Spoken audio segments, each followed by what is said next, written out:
Hey everyone, Eezore here, and in this video I'm going to show you how to get the achievement Covenant Blade of the Dark Moon. Now this is another covenant in the game Dark Souls. I show you where you can join it. It is kind of a two-part scenario, and you do need... I also show where you can grind the stuff in order to rank it up. So if you're looking for that information, check out the description. I have a timestamp saying exactly where the best grinding spot is if you already joined it. So yeah, here we go. First things first, you do need the Darkmoon Seance Ring in order to be able to find the area in order to join it. This is located in the catacombs, as you see. This is for the first bonfire. If you haven't been through the catacombs before, if it's your first time here, like this was my first time here, you do want to make sure you have a divine weapon on. The catacombs is a really annoying ability where there's necromancers, and the necromancers will actually raise the skeletons again, pretty much having you fight them indefinitely. The one trick behind this is that even if you kill the necromancer, they'll be dead forever.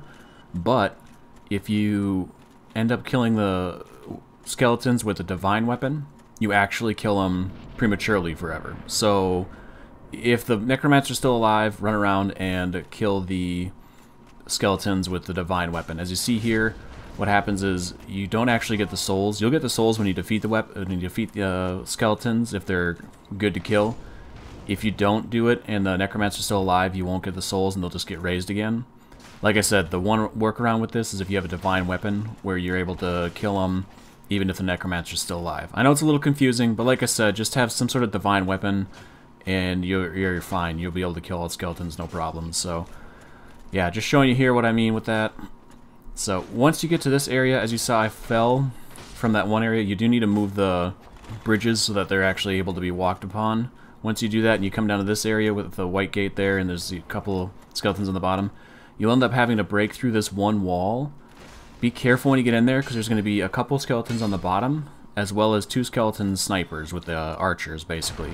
So just make sure you take them all out. Like I said, make sure you do it with the divine weapon if you haven't killed the necromancer already. And then you're able to keep going. There is going to be a big skeleton down this hallway, so just be wary of him. He hits hard, but he's not overly impossible to dodge or really takes that much punishment. You will start fighting these a lot in the Tomb of the Giants, but this one's a little bit easier than those. Once you get done with him and you go to the very end of the hallway, you will find the ring I'm talking about. And once you finally have that ring, you're able to actually locate the area where you can join the Covenant.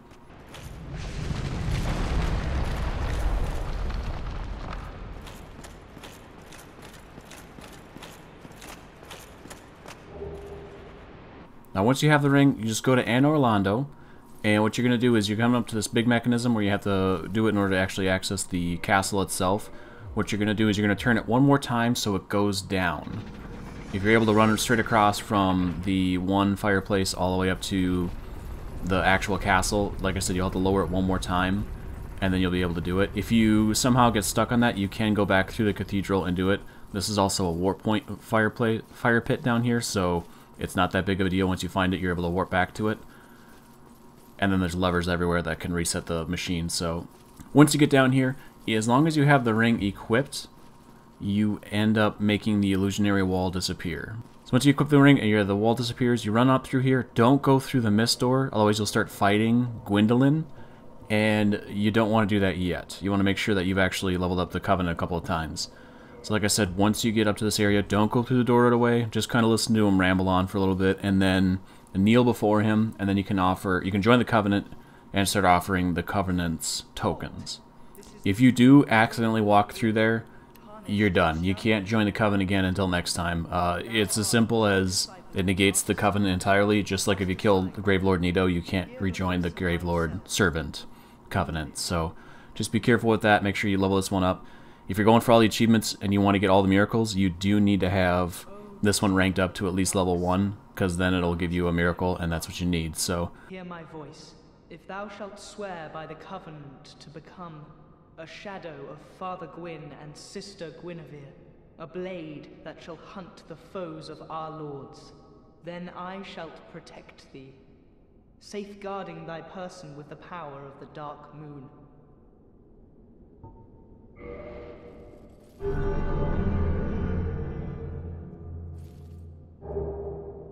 As you see here, once you join it, you get some items.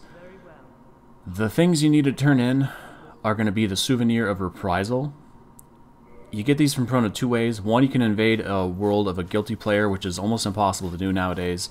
And two, if you have some magic find on you, you can actually get them farmed from the bird creatures in the painted world. There's a really good spot up here that's a little bit less dangerous than a couple of their spots to get them. There's 4 birds overall, so just be careful with that.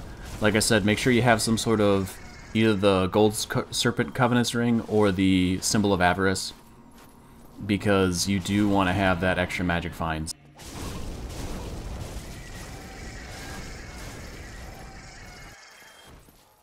Like I said, hope the video helped. This is just for joining the Covenant and ranking it up.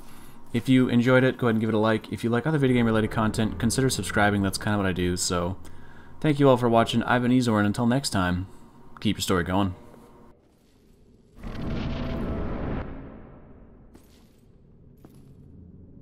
What foolishness! Why would a blade of the dark moon trespasseth upon the great lord's tomb? Mark the words of myself, Gwendolyn. Thou shalt not go unpunished.